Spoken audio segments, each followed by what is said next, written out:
Oh, can't you just feel the pump to this music? Can't you just... Don't you feel a 5-pound weight in your hands right now? This is the type of music that you need to get that workout started. This is like if I ran a gym and I had to play... if I had to play royalty-free music, well, this is what it would sound like, guys. This is what it would sound like. Welcome to Come Lose It with Matt Duncan. I am the host, Matt Duncan, of course. There's no guest host yet. We're not there. We ain't guest hosting this pod yet. But, some crazy things do happen with this pod. A bit of a family miracle happened. I lost touch with a family member in Ireland, and they found this podcast to get in touch with me. They had no idea it existed. Apparently, it's the only thing out there of me, which is funny because it's the one thing that I don't really promote. But that's just how it works sometimes, and that's great. We're back in touch. Everything's good. We're on the WhatsApp. Let's go. Just want to give a bit of an update on the video I talked about last week about the pesticide monitor being used on McDonald's fries. Now, I have fact-checked that. In the US, in the EU, and in the UK, they do not use monitor on the potatoes anymore. They did in the past. Apparently, that guy did his research based on, it was about the late 90s. So in the States, you do not have to worry, which pretty much means Canada. I doubt they would do it in Canada if they're not doing it in the States. We probably import all those big potatoes from the States. So we don't got to worry in North America, I don't think. But a lot of that video was kind of fact-checked. There's some good sites out there that they try to, because there's so much fake shit, and there's just, not even fake, but just like, this was an example of being outdated. This was outdated, and they can fact-check that and say, hey, shit has changed. I think it was called I can't remember. I'll have to remember for the next pod. It's a great site, though. If you Google monitor McDonald's fries, it will come up. And they will show you 3 claims that they fact-checked.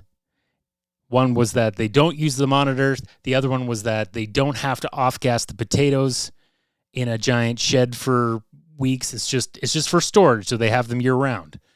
And I think the third claim was about it's normal for farmers to not go into fields when they spray pesticides. It apparently was only about 4 days, not like 3 weeks. But anyway, there's no monitor going on the fries. Sorry that I threw that video out, and that's what happens. This is the world we live in.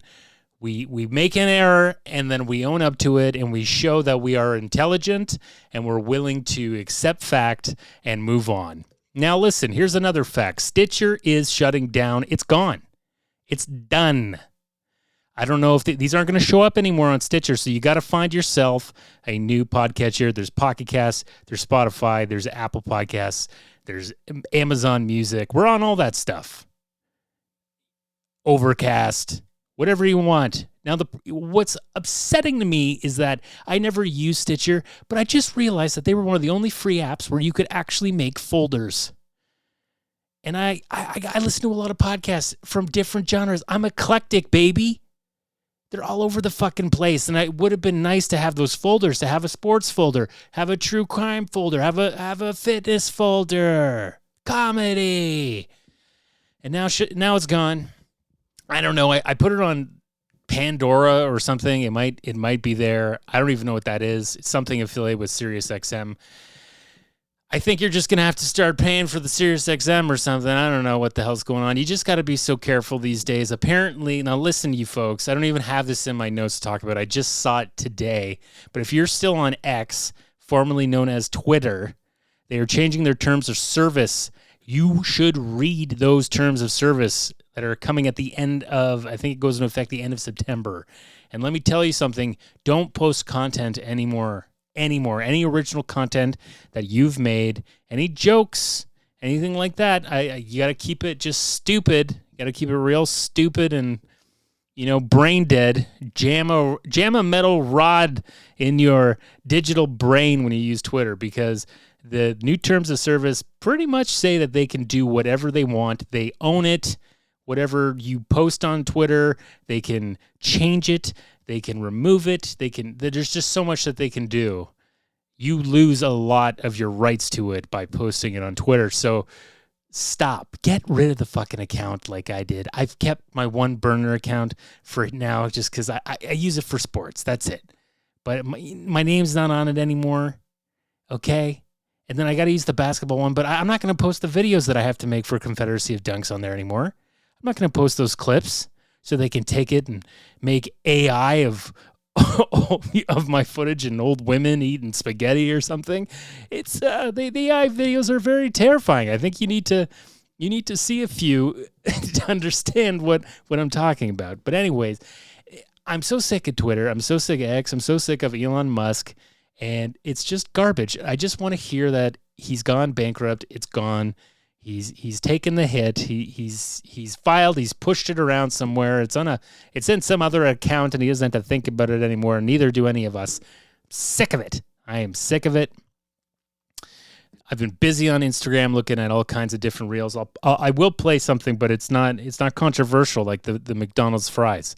Okay, because this is a fast food podcast, one of the only fitness podcasts that promote fast food indulgence in the goddamn world, okay? So we got to stick to that. I'm sorry to McDonald's because I am a McDonald's fan. I am a connoisseur of the Big Mac.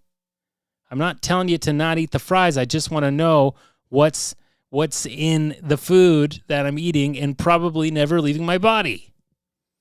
That's all I want to know. That's all you want to know.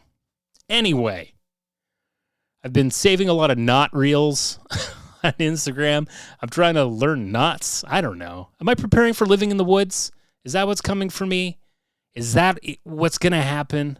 Because I'm trying to learn so many different knots with these videos. I'm looking like BTK out there. If you look at my saved videos, which nobody sees, but it's a lot of knots. It's a lot of knots. I'm a real Don Knot over here. I'm a real goddamn Donnie Knot. It is that sigh was for the end of summer because it is the 31st of August. I'm getting it in just in time. I gotta hopefully don't take too long in this. I want it up. I want it posted, and I want to be on the road for a late night walk by 11 p.m. to bring in September in my shoes outside.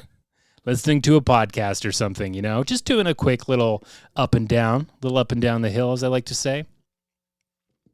But we're gonna get going. We're gonna get to the fitness update.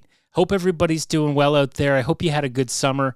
I hope it wasn't weird like mine. I had a very weird summer. One of the weirdest summers probably since the COVID 2020.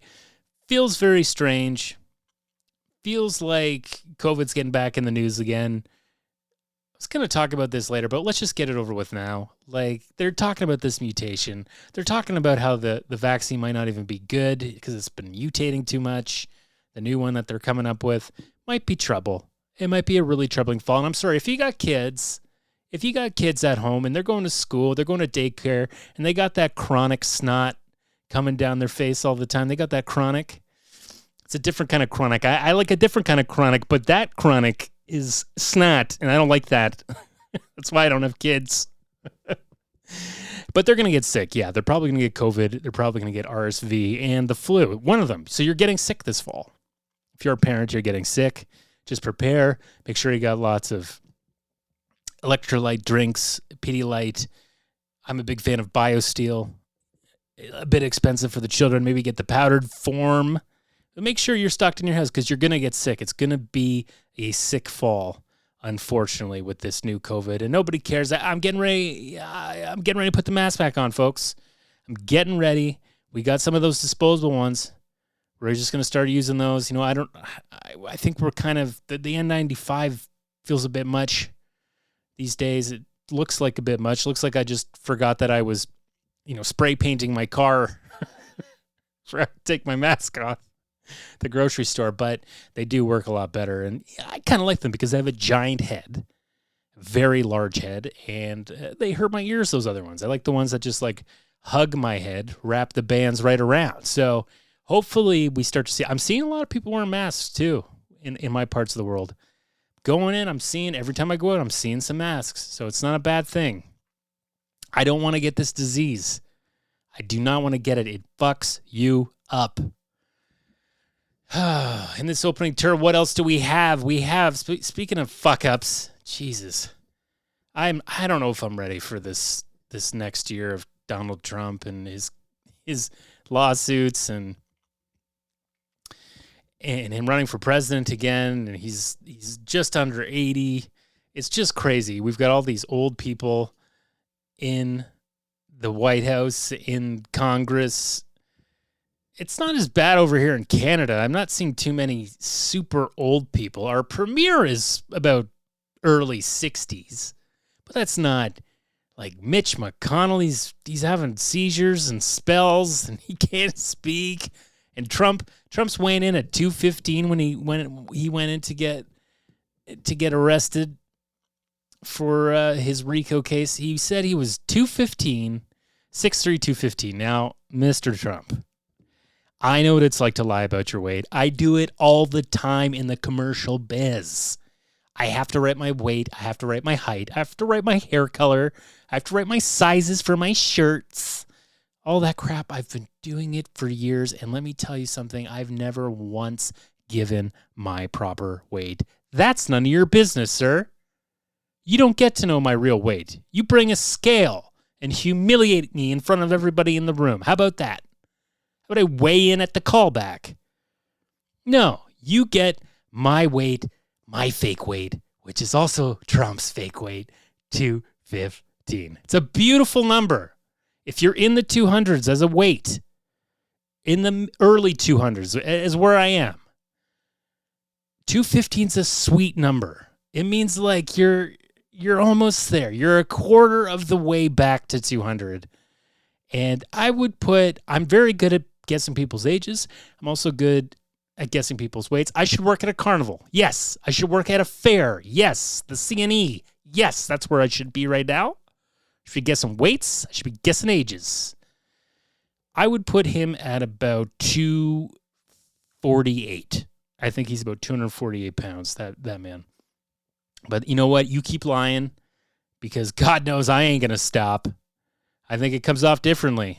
I don't think I look like I'm 220, 225 is probably where I am right now. But I am losing weight. We'll talk about that in the fitness update coming right up. Why am I losing weight again? Well, you just hold your horses, folks. Last couple things in the opening turn I'd like to talk about that were so, I gotta say, if you can fix your car, I think I talked about this on the last episode, but had a big job coming up on the car, had to replace the window regulator, the mechanism that moves that power window up and down. And I've watched a video many times, this wonderful mechanic, shout out to the THQ boys or whatever they're called. Close enough. It's 3 acronyms. Starts with a T, I think. But they have them specific for my car, these videos. They're well lit. They're perfect. They showed me how to do this, and I followed it to a T, and it worked marvelously. I saved maybe $600 to $700 doing it myself, and now the window is working, and my wife doesn't have to be pulling on it like she's fucking Link in Zelda trying to get the sword out of the fucking stone at the worst possible time. So if you can do that, and please, there's some things I know now with the car. I'll help you. You need to change your oil? No problem. Let's put some Primo oil in there, babe. The last thing I'll talk about in the opening tour before we move on. This worries me a little bit, and it should worry you as well. But Japan has started pumping nuclear-tainted water, radioactive water, into the Pacific Ocean because they have to. Apparently, they put it through some kind of fancy Brita filter for nuclear meltdowns. There's a Brita filter for that. Got a lot of it out. But there's some that they just can't filter. But they're saying that it's such a small level that it's way under the levels that you're allowed to even drink. And so they're pumping it into the ocean. They're testing the fish. Apparently, it's not in the fish around Fukushima, but it's just a terrifying thought. I don't think any of us can comprehend how big the oceans are. I know I can't. But I guess if you're just pumping in some radioactive waste into this ocean and it doesn't affect anything, the ocean's bigger than I can imagine. Because in my mind, that is just going down in a current to Hawaii and causing countless amounts of cancer. But I don't live over there. That's pretty far away. So it's not a huge worry on this side of the world. But still, it's like this is what worries me about when there's catastrophe with nuclear power. This is what will happen. Eventually, we'll have to flush shit down the toilet because there's nowhere else for it to go. My God. It's Pandora's box, baby, but it keeps the lights on. Fitness update. Okay, big news on the fitness update, folks. You know, if you've been listening to this podcast, if you are a fan of the podcast and have been listening for eons, or at least the start of the year, I started fasting, and the fast is back, Jack. The fast is back. Started intermittent fasting again. I was putting it off. I was going, I started groaning like Marty McFly. Doc, I'll just wait till September, Doc. You know, a little bit of that. And then I said, fuck it. Because I've been working out so hard in July and August. So hard. Like I've been exercising fantastically. And then I finally jumped on the scale and I was at a weight that I'm like, no, I don't want to be up here anymore. I'm done with this. Okay, so I'm back. I'm using weights. And I know it's not all fat. I know that I've been working out. I'm feeling it. I'm feeling that my muscles are coming back. I'm lifting weights. But I just said, fuck it. Let's start the fast. Started it up. It's been almost 2 weeks now. It's been about a week and a half. Back on that fast. And what do you know? 1 week in, I lose 1.5 pounds. Beautiful. That's perfect. That's perfect. You want to lose 1 to 2. That's all you want to lose, folks. So I'm back on that fast. Had some tough days. I'm about 2 hours into the fast right now. Can't really feel it yet, but my insulin is starting to drop. So I'm starting to get hungry. And then after 8 hours, it evens out and you get nice and calm. You know, you actually have a good sleep because of it. And I just feel better. I feel better when I wake up. I like waking up and just having some black coffee because, you know, with that black coffee is when the autophagy kicks in. It usually kicks in around the 16-hour mark. Anyway, just to understand autophagy and how important it is, listen to this person.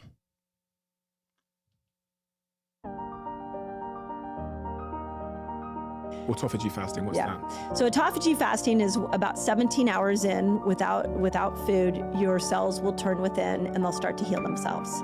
And that was what Dr. Osumi's big discovery is that the cells clean themselves up. So what's interesting on this one, and this is something I really want to get out to the world, is that when you stimulate autophagy, what you're doing is you're turning on the intelligence inside the cell, and that intelligence is looking around and it's going, hey, there's a virus, there's a bacteria, get them out. So let's push these infections out of the cell. That mitochondria, it's not working well. We need to repair it. That endoplasmic reticulum inside here, it's lagging. We need to fix it. So it literally goes in and fixes everything inside the cell just at 17 hours. But one of the greatest studies I've seen in fasting was done during COVID. And it showed that if a virus comes into a cell that's in a state of autophagy, it can't replicate. Viruses have to live off of your energy system. So when viruses go into a cell that's laden with glucose, they have a party in there. They love that. They munch on that and then they go out and they start replicating. If you were in a fasted state, when a virus comes in, it can't replicate. There's nothing inside that cell for that virus to take over and it dies. Was that music dramatic enough for you?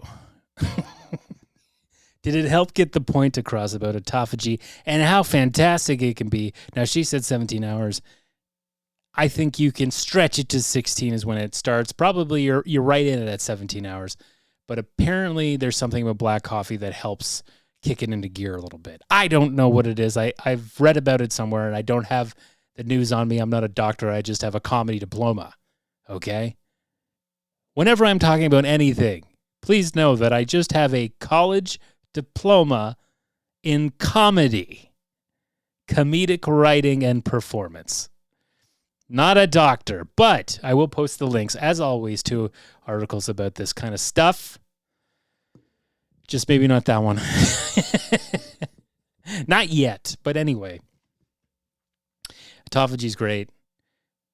Your cells start to heal after a certain amount of time. It's, 16 hours, she said 17 hours. I think the app that I use says it kicks in at 14 hours if you start drinking black coffee. So, yeah, apparently it's into the longer fast because I'm doing a 16-8 right now, and that's about as far as I like to go. So, and sometimes I'll just throw in and go 17. If I really feel like it, I'll do an 18. I like the variation of it, but for the most part, I'd like the 16-8 because it's really 8 hours is tough to get all those meals in, folks.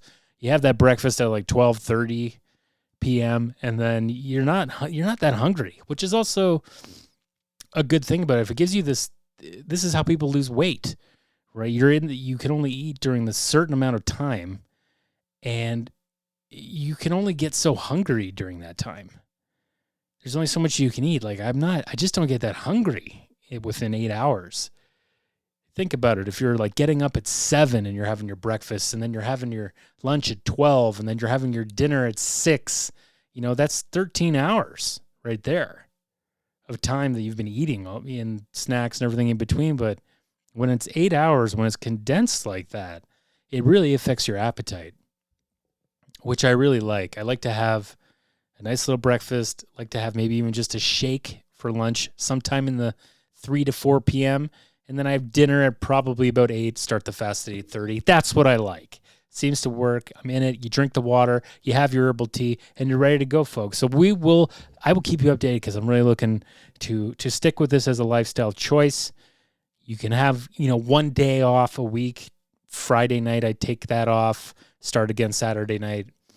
So that's what I'm doing. I'm feeling better. I'm getting on the weights. I'm walking. I'm trying to get my cardio up, and overall, health-wise, I feel good. There's just, have to get the other parts of my life in order, and everything should be goddamn fine. Health news. News that is health-related. I'm going to try and push through these as fast as I can. Okay? I'm going to do just 2 quick things. I'm going to bump one topic to mid-September when we come back for episode 104. 104 of Come Lose It. Thank you so much for everyone who's been listening. Please subscribe. Please rate. If you found this podcast, thank you. Thank you. I hope you get something out of it. I hope it brings a little bit of joy hearing me ramble and jamble. You know what I mean? Okay, so here's the first thing with the health news. Something that I've been doing because I've got back issues. Especially, I've been doing a lot of planking to work your abdominal muscles. Now, doing crunches and stuff, very bad for your back. Anytime that back is moving, not good. Not good for the low B. Fucks up that spine. It's not good. There's been a lot of studies about that. They've seen the military. They've tested soldiers, and they apparently, as long as you're just doing like static workouts, a lot better for you. So I do a lot of planks. Now, if you don't know what a plank is, then just take a look it up. But it's an isometric exercise, and that just means it's static. It means you're not doing any type of contraction. You're just holding it. You're holding that contraction. You're on your elbows. Your legs are stretched out. You're feeling that. You're feeling that isometric hold. And I always loved, I'm the old school. When I used to be a personal trainer, it was like the 3 movements were concentric, eccentric, and isometric. So you got to have all 3 of those. You got to have some variation in there or your body gets bored. That's what we always learned anyway. Back in the days when I was taking weightlifting courses in high school. But the plank apparently is also a great way to lower blood pressure. There's a new study, and it's flipped traditional thinking on its head by finding the best way to lower blood pressure And it's not through cardiovascular exercise, it's through isometric strength training. The analysis of various trials involved 16,000 people, and they found that while all exercise did have a positive effect on blood pressure, wall squats and planks in particular were shown to encourage blood flow. Now, a wall plank is when you put your back to a wall and you sit down like you're in an imaginary chair, and I love to do that one as well. These exercises increase the tension in the muscles when held for 2 minutes, said study author Dr. Jamie O'Driscoll, then cause a sudden rush of blood when you relax. It's precisely that large and sudden flow of blood through the vessels that leads to the improvements in blood flow regulation. Performing 4 by 2 minute wall sits with 2 minutes rest in between 3 times per week is an effective way to reduce your blood pressure. Okay, so if you're doing a wall sit, do it 4 times, 2 minutes at a time. That's how long you're going to do it. And have 2 minutes rest in between each of your sets. So do 4 sets of 2 minutes. Okay? I want you guys to go home. I want you to do that. I want you to find a wall. I want you to sit on that imaginary chair. I want you to do little musical chairs with that empty magic. Think of a beautiful one. Think of the Queen's chair or something that you're sitting on. Think of, just a normal office chair that you're sitting on, or a fold-out chair. You're at AA and you're sitting around in a circle and you're talking about your life. One of those chairs with coffee stains and donut smears. Think about that. Do it 4 times, 2 minutes, 3 times a week. Guys, that blood pressure's going to go right down, baby. It's going to go right down, because I'm hearing a lot friends my age. I guess I'm getting to that age where I'm just knowing a lot of people with high blood pressure. And that is one thing that I've been kind of luckily granted to not have, but I got to keep an eye on it, because, I do have some family members who do have high blood pressure, and fuck, I don't want that. I don't want it. So that's why I work out, folks. That's why I work out, is to do those planks. I do those wall fucking sits. Okay.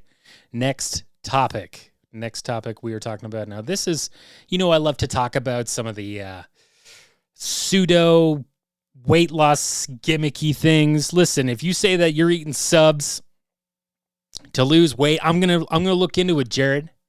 I'm gonna look into that diet, Jared. If you're saying that the weight comes off with them subs, okay. So every once in a while, I like them gimmicks. That tongue patch. Remember we talked about the tongue patch in an old episode. You sew you sew this patch as something like barb into your tongue, and it just makes food really uncomfortable to eat, so you don't eat as much. The tongue patch. You got to fucking take it out. You got to cut those stitches out because you don't want it to grow into your tongue. We didn't like the tongue patch, okay? We're not bringing up the tongue patch anymore. But this one is here, red light. Red light is coming back. I thought it was just for hair because, I've heard about it for skin conditions, inflammation, dealing with hair loss. I've seen those helmets that got all the light orbs inside of it. I've thought about it. I've thought about using it. I need I don't know. I need some of that, red redemption on my head. I got the Red Dead Redemption. Red Head Redemption. That's what I need. It's, I'm trying some oils and stuff. We'll see what happens. I'll keep you posted in, I guess, February is when I'm supposed to start seeing a change. I'll let you know if I do. But in the meantime, there's this red light stuff. Red light. Everyone's using the red lights to cure all your ailments. Just feel the red light. I've got family members. Oh, you got to put the red light on. Put the red light on it. You're going to really feel it. It's like, is this a placebo thing? So apparently red light therapy is now being used for weight loss. Just to give you some background on it, it's in low-level laser therapy. And so what it does is it uses lasers to send red light into your skin. The goal with this treatment is to target the fat that sits under the surface of your skin and hopefully get rid of it. Research into red light therapy is ongoing, and there isn't a ton to go on with how exactly this works. The theory is that the low-level light energy can help break down the cell membranes around the fat cells. Okay, so it's zapping. It's zapping them fat cells, apparently. I don't know if it works. There's been, I guess, some clinical trials where it has worked, but also keep in mind that some people in this trial had severe skin damage.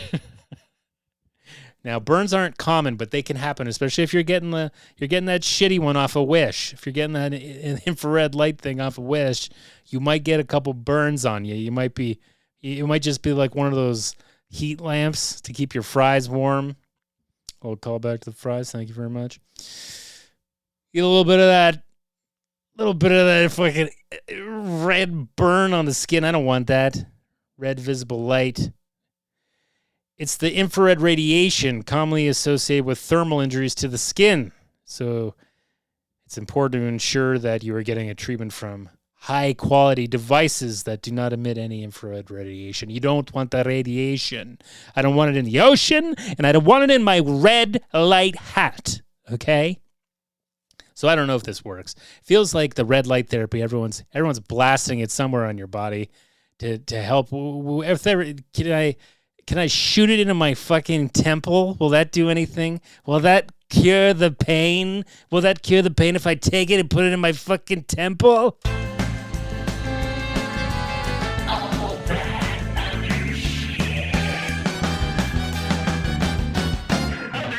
Last part of this segment, folks. We're going to keep this tight. Folks. And I've already talked about the COVID wave, so we can delete that. We can get rid of that because it's done. We've talked about it. We're afraid. We're wearing masks again.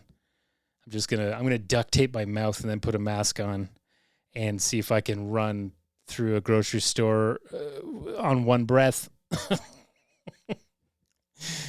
Oh, God, just so you know, guys, always click the show notes for the health news. I always post the links to the articles so that you can read and you can make your own conclusions. Okay? I'm not telling you what's right or wrong. As I said, community college diploma with honors. With honors, babe. Now we're on to that other shit part of the podcast. One of my favorites. We'll keep it tight. We'll keep it small. Just talking about a couple of things. A TV show that I like. An icon of my youth that died.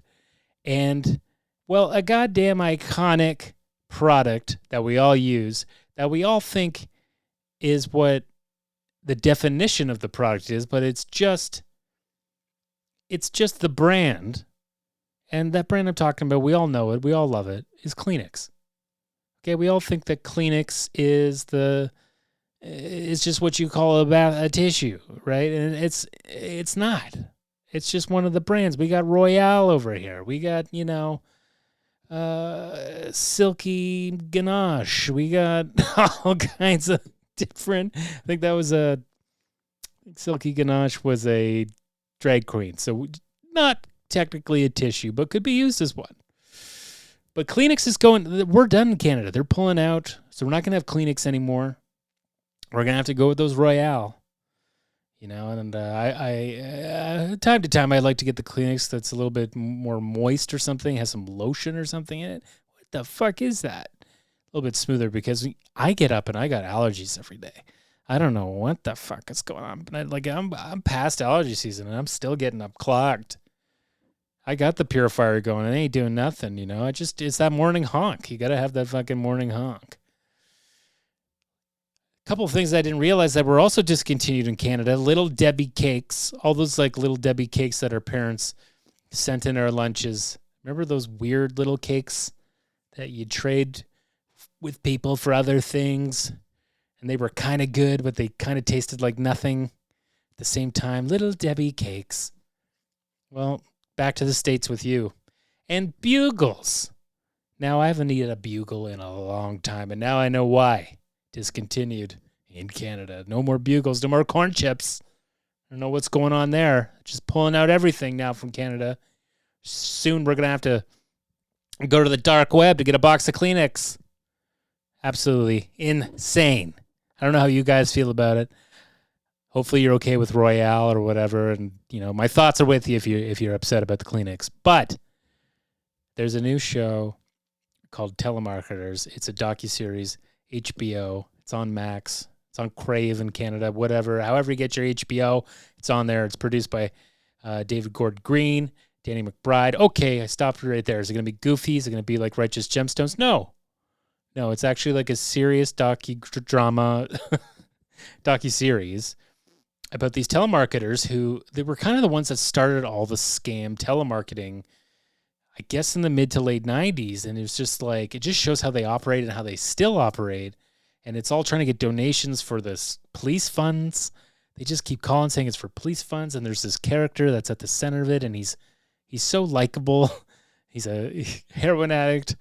He's just the strangest guy, but it really does turn into a doc about him. And I think it's just so interesting. And the reason I'm bringing it up in the other shit part of the segment is I've had one of those telemarketer jobs when 20 years ago, almost 20 years ago, 19 years ago, when I was trying to get that college diploma, when I was trying to get a job in the summer. And I cannot believe I did it, but I did a 2-week stint at one of these scam places. It was so fucking shady. And I had to call Ireland. I had to call the people, my family. And I remember when I got this job, my grandfather gave me numbers and he's like, call your relatives, call your aunts and uncles. I was like, I do not want this to be. Could you imagine if that, like, and I went to visit them like 5 years after this. So it's like, oh, you're the one who got Sheila scammed on a trip. And that's what we did. We called and we just tried to see if they had a credit card. It's hilarious. Do you have a credit card? Who doesn't have a credit card? I just had to find out, do they have a credit card? And are they over 18? And then it's like, okay, you've been submitted for the trip. And then that just was like a check mark next to their name. I'd send it to the sales department. They would call them back and be like, you've won a free chip. All you got to pay for is the flight. Something like that. I think it was something like that. It was really fucked up. It's in a basement, and it was like hidden in the back of this building. I did it for 2 weeks. There was this guy that was dressed in a suit. I think his name was Greg. And he came in a suit, and he gave us this big speech at the start of every shift. And I just was like, my jaw was just dropped watching him being like, what is this place? Like, he was so intense about it too. Like he was doing something real. And, you know, when I left that job after 2 weeks, I wrote a note to Greg, and I left it pinned under my table. But I I don't know what I did. I tried to jam it so that I wouldn't be found for a long time. Because I had to go back to pick up my check, which I don't remember how much that was. But Jesus, I can't imagine it was much. I had to go back after I quit to get the check. Didn't run into Greg, thank God. But the woman who was like the receptionist was like, hey, we found your note. And I was like, oh, yeah. And she's like, yeah, it was hilarious. I'm like, I think it was like, you know, I'm 19 years old. It was pretty immature, I would say. But I was making fun of this guy pretty hardcore. And I wonder what would have happened if I ran into him, right? What the fuck would have happened if I ran into that fucking dude? Last thing I'll talk about as we end this podcast, guys, episode 103. The summer is done. The summer is fucking done. And it's back to school, and there's nothing like back to school than thinking of the days when you had to go to school and you had to find ways to fake being sick and staying home with Bob Barker. I don't know if that was just a North American thing. I don't know if he went worldwide, but The Price is Right was something you got to watch when you stayed home, and he just died. And that motherfucker died at 99. That was the highest you could get on that fucking wheel. That's what I'd love to see. He got the highest you could get on that fucking wheel. And then he died. And apparently he died watching 2.5 Men, which is so weird. All Bob wants to watch is 2.5 Men. Did he realize, did he go through it and realize Charlie Sheen was not anymore and it was Ashton Kutcher? Did he even know? R.I.P. Bob Barker. Thank you for taking care of me. Thank you for keeping my chicken soup warm. And thank you for showing me how to guess the prices of things without having to look them up. You're an angel. You're a friggin' angel. So that's it, guys. That's it for 103. Thank you for tuning in. Enjoy the last weekend of your summer because it is over on Monday. Don't give me any of this fucking September 23rd shit. It's over on Labor Day. Don't you fucking dare wear white.